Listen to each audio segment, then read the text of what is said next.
Episode 53. Ada Pak Acen. Selamat pagi, Pak, sapa Alif setengah menundukkan kepala. Pagi, raut wajah Pak Acen berubah seketika. Seperti merasa terganggu atas kedatangan tim IC. Kalian mau menjenguk Jill? Iya, Pak, jawab Alif yang menenteng satu kantong buah-buahan. Baiklah, jenguk saja. Saya sudah lama juga di sini. Pak Acen melangkah keluar kamar. Zaflen dan Faizan saling pandang. Buset, baik banget itu Big Boss sampai harus ngejengukin kroco kayak Jill.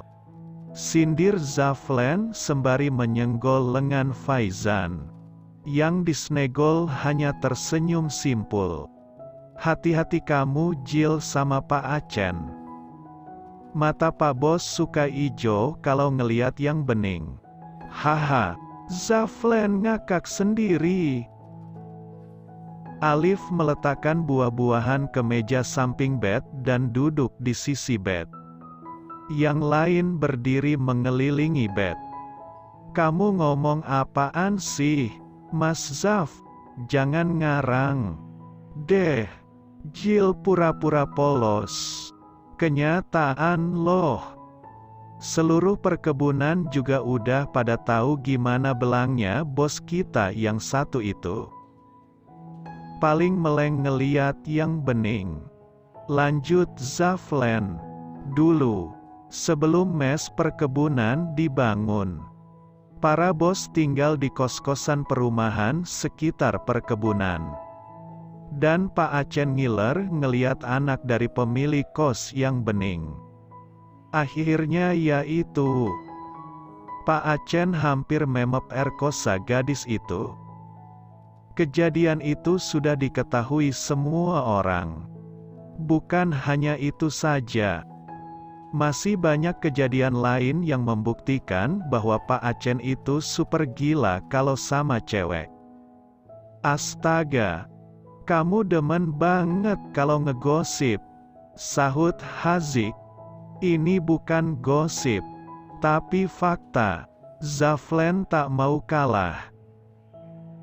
Aku ngomong begini kan biar Jill tahu dan berhati-hati sama bos itu. Jangan-jangan Jill udah ditaksir sama Pak Acen. Haha, tawa Faizan menggelegar. Buktinya Pak Acen jadi sering banget mengunjungi kantor IC semenjak ada Jill. Udah gitu dia sempet-sempetin menjenguk Jill di rumah sakit. Lah, dulu pas Alif masuk rumah sakit akibat kecelakaan kerja aja Pak Acen nggak jengukin tuh. Boro-boro ngejengukin, nanyain kabarnya aja enggak. Muka Jill menegang mendengar kata-kata Faizan. Hus, udah. Jangan malah pada ngebahas Pak Acen. Tujuan kita kesini kan buat menjenguk Jill. Alif menyahut. Bagaimana kondisimu sekarang? Jill, sekarang udah lebih baik, Mas. Jawab Jill. Kapan boleh pulang? Kata dokter Stella abis infus udah boleh pulang. 1 jam lagi juga udah boleh pulang.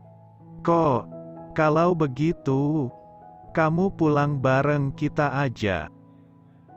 Biar kita tungguin di sini sama pi dokter menyatakan kamu boleh pulang. Ujar Faizan.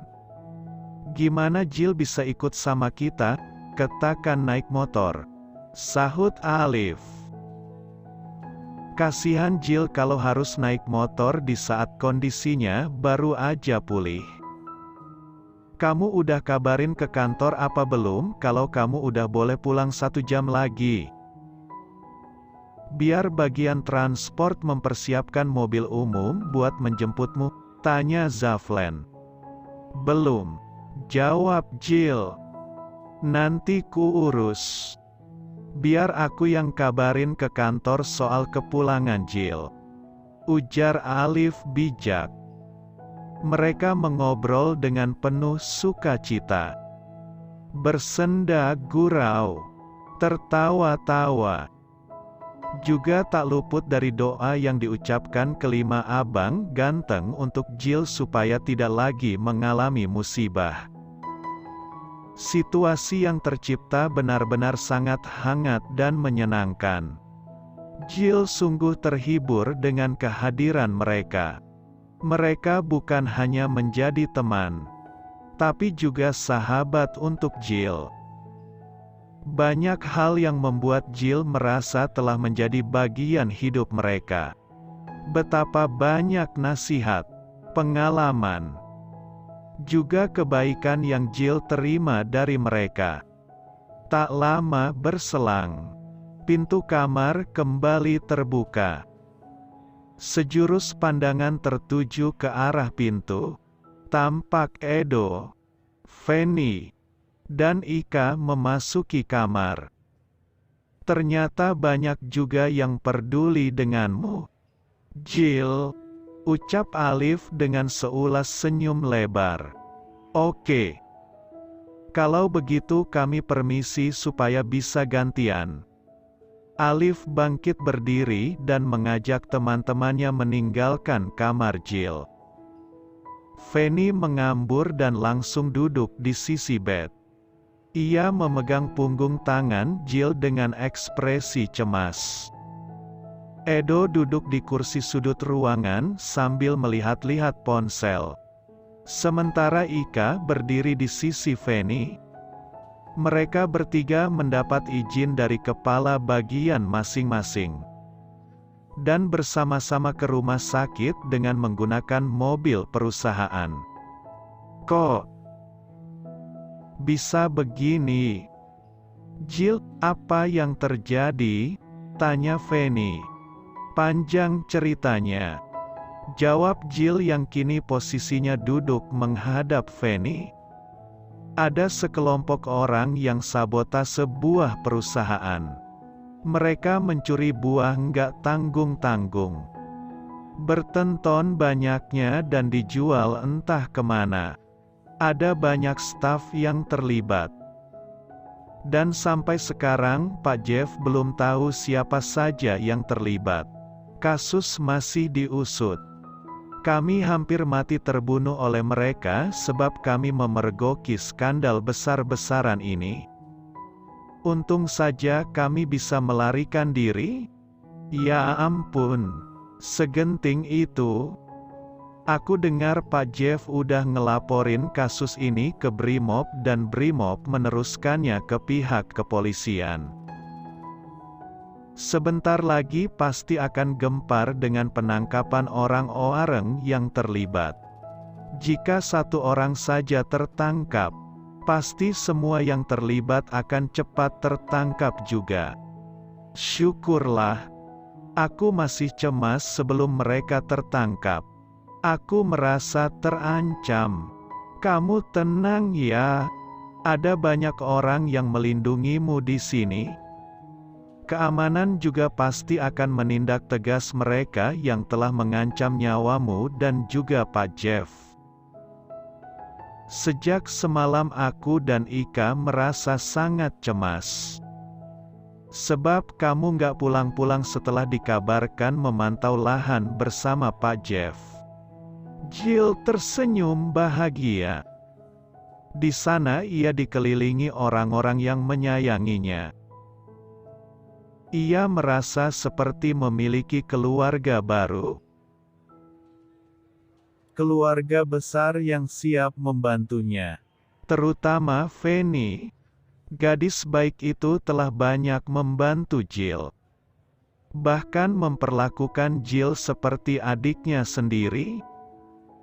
Bukan hanya uang saja yang Fanny berikan untuk Jill, tapi juga perhatian dan kasih sayang.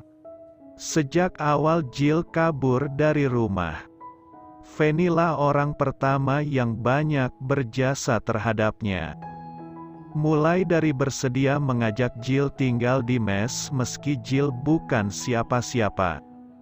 Kemudian mencarikan pekerjaan untuk Jill. Membiayai hidup Jill semasa Jill belum memiliki pendapatan. Serta tak bosan memberi nasihat setiap kali Jill mendapat masalah.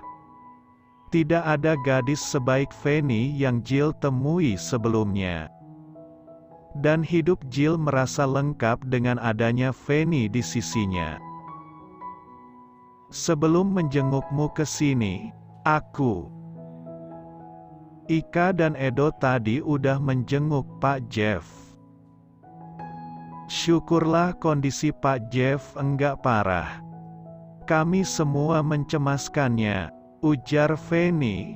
Oh ya, kamu mau dengar rahasiaku enggak? Ini kabar baik. Fanny tersenyum lebar. Jill mengangkat alis penasaran. Apa itu? Jill ikut girang. Melihat Fanny bahagia. Tentu ia ikut bahagia. Aku punya rahasia, Jill. Bisik Fanny seakan tidak ingin Edo mendengar ucapannya karena malu jika kedengaran berlebihan. Manik matanya sedikit melirik ke arah Edo, kemudian ia berkata dengan suara lirih. Akhirnya penantian panjangku selama ini terjawab sudah. Aku jatuh cinta dan aku ingin menikah. Fanny terlihat kasmaran. Cie. Ledek Ika sembari menyenggol bahu Fanny. Fanny hanya tersenyum simpul menerima ledekan Ika.